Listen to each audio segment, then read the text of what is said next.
Welcome to my YouTube channel GK वितार के। तो फ्रेंड्स, हम इस वीडियो में आपके लिए लेकर के आए हैं जीके के 20 अति महत्वपूर्ण प्रश्न जो आपके आगामी आने वाली परीक्षा railway, SSC, group D, NTPC, defence या फिर किसी भी तरह की स्टेट गवर्नमेंट की परीक्षा की आप तैयारी कर रहे हैं तो आपको उस परीक्षा के लिए ये वीडियो इम्पोर्टेंट है। ठीक है, इसमें हम लोग 20 जो है अति महत्वपूर्ण प्रश्न को करेंगे और सारे प्रश्न जो है इंपॉर्टेंट है, तो वीडियो के अंत तक आप बने रहिएगा ताकि आपका ये 20 प्रश्न जो है कंप्लीट हो सके। ठीक है, और अभी तक यदि आपने हमारे चैनल को सब्सक्राइब नहीं किया है तो कर लीजिएगा। पहला प्रश्न देखिए हमारा क्या है कि हमारी गैलेक्सी की जो आकृति है वो किस तरह की है। ठीक है, तो देखिए इसका राइट आंसर हो जाएगा ऑप्शन सी, सर्पिल आकार की है जो हमारी गैलेक्सी उसकी आकृति। ठीक है, चलिए नेक्स्ट प्रश्न देखिए, वायुमंडल में उपस्थित सर्वाधिक गैस कौन सी है। तो देखिए वायुमंडल में उपस्थित सर्वाधिक गैस जो है वो है नाइट्रोजन। ठीक है, सही उत्तर क्या हो जाएगा, ऑप्शन ये हो जाएगा।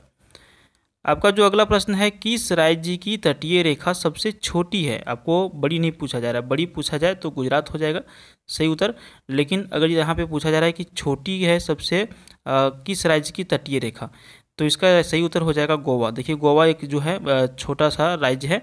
ठीक है, ये और यहाँ की जो इसकी जो सबसे रेखा जो है तटीय रेखा यानी कि ये सबसे छोटी है। ठीक है, और सबसे अधिक गुजरात की है, तो इसको दोनों को आपको याद रखना है। आपका अगला प्रश्न देखिए, दक्षिण की गंगा किस नदी को कहा जाता है, यानी कि दक्षिण भारत की गंगा जो है किस नदी को जाना जाता है गंगा के नाम से। तो सही उत्तर होगा ऑप्शन बी, कावेरी नदी को दक्षिण की गंगा के नाम से जाना जाता है। आपका जो अगला प्रश्न है, सुंदरवन का डेल्टा कौन सी नदी बनाती है। तो इसका राइट आंसर हो जाएगा ये एवं बी, दोनों गंगा और ब्रह्मपुत्र, ये दोनों नदी जो है सुंदरवन डेल्टा का निर्माण करती है। अच्छा, गंगा का बात आया है तो आपको गंगा से बता दें कि ये जो गंगा नदी है भारत की सबसे लंबी नदी है और इसकी यदि दूरी पूछा जाए तो 2510 किलोमीटर के लगभग में इसकी लंबाई है। दूसरा आता है आपका ब्रह्मपुत्र नदी। तो देखिए ब्रह्मपुत्र नदी जो है भारत की सबसे चौड़ी नदी है, तो दोनों को आपको याद रखना है। ठीक है, नेक्स्ट क्वेश्चन आपका है, सर्वोत्तम कोटि का संगमरमर कहाँ पर मिलता है। तो देखिए सर्वोत्तम कोटि का जो संगमरमर मिलता है वो आपका कहाँ पर मिलता है, सही उत्तर हो जाएगा मकराना में। ठीक है, कहाँ पर हो जाएगा, मकराना में हो जाएगा। देखिए आपका अगला जो प्रश्न है, दिसपुर किस राज्य की राजधानी है। तो देखिए राज्य राजधानी से भी प्रश्न पूछे जाते हैं, अगर यदि आपने अभी तक राज्य राजधानी नहीं रटा है तो उसको भी रट लीजिएगा, उसका भी वीडियो हमारे चैनल पर मिल जाएगा अगर यदि आप सर्च मारते हैं राज्य राजधानी तो। ठीक है, तो आप सर्च मार के देख सकते हैं हमारे चैनल पर। चलिए अगला हम लोग इस प्रश्न की ओर बढ़ते हैं कि दिसपुर जो है किस राज्य की राजधानी है। तो सही उत्तर हो जाएगा असम की, ऑप्शन बी हो जाएगा। अगला प्रश्न देखिए आपका, भारत की सबसे बड़ी झील जो है वो कौन सी है।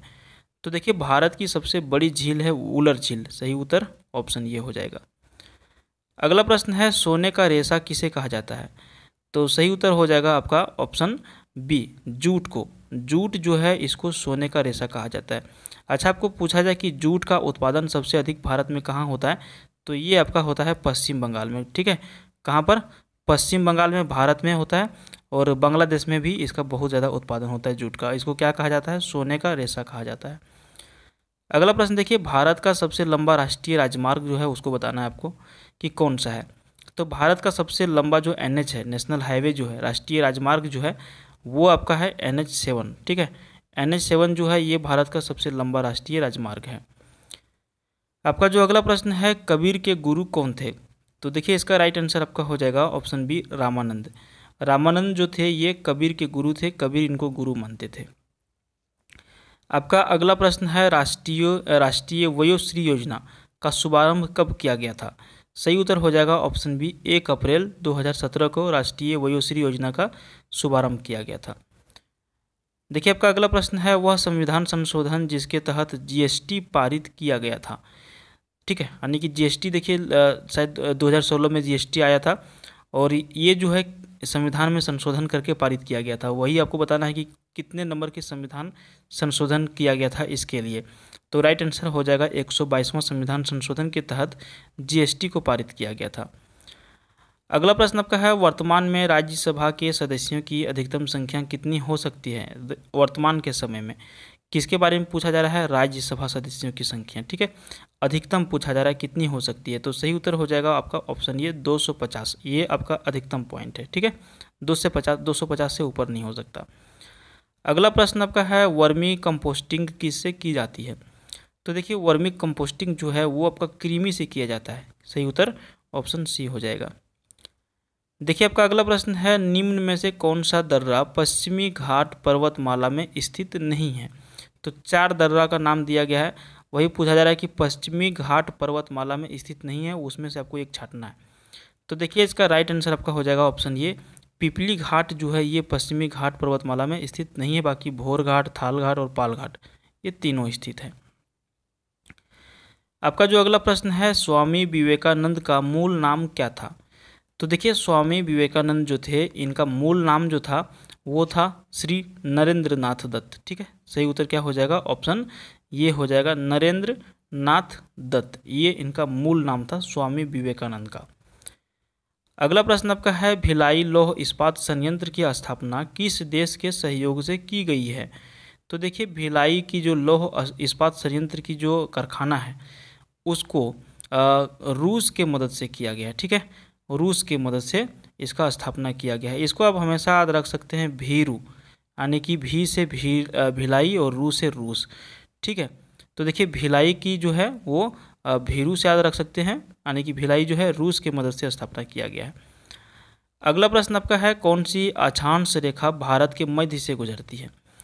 तो देखिए भारत के मध्य से जो गुजरने वाली अक्षांश रेखा है उसको कहा जाता है कर्क रेखा। ठीक है, और आपको बता दें कि आपको एक प्रश्न हम दे रहे हैं कि कर्क रेखा जो है भारत के कितने राज्यों से होकर के गुजरती है।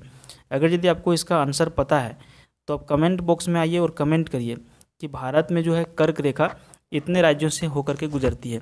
ठीक है, तो अगर यदि आप उसको बताते हैं, तो अगर यदि कोई भी व्यक्ति कमेंट करते हैं तो इसके ऊपर हम एक स्पेशल वीडियो बनाएंगे कर्क रेखा से संबंधित, जो है इस बिल्कुल शॉर्ट ट्रिक से आपको हम बताने का प्रयास करेंगे और आपको याद हो जाएगा।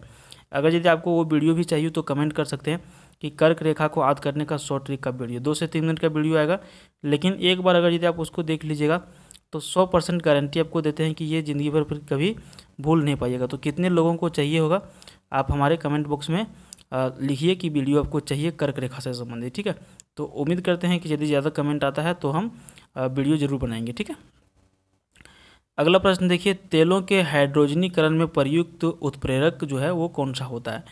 तो देखिए तेलों के जो हाइड्रोजनीकरण के लिए जो प्रयुक्त होता है उसका जो उत्प्रेरक जो होता है वो होता है Na। ठीक है, सही उत्तर क्या हो जाएगा, ऑप्शन बी हो जाएगा। ठीक है, तो इस वीडियो में हम लोगों ने टोटल 20 प्रश्न को किया, जो सारे प्रश्न इंपॉर्टेंट थे। और अगर यदि किसी प्रश्न में आपको दिक्कत है तो आप फिर समझ नहीं पाए या फिर किसी तरह से लगता है कि इसका आंसर दूसरा होना चाहिए, तो उसके बारे में भी आप हमें कमेंट जरूर करिएगा। सुंदरवन डेल्टा कौन सी नदी बनाती है, तो ये और भी गंगा और ब्रह्मपुत्र दोनों नदी बनाती है। इन सारे प्रश्नों का जो है इम्पोर्टेंट है और आपको ऐसे प्रश्न को याद रखना है अन्य किसी परीक्षाओं के लिए। ठीक है, तो इस वीडियो में इतना ही, मिलते हैं फिर किसी दूसरे वीडियो में। देखते रहिए हमारा यूट्यूब चैनल जीके भी तर्क को। बहुत बहुत धन्यवाद।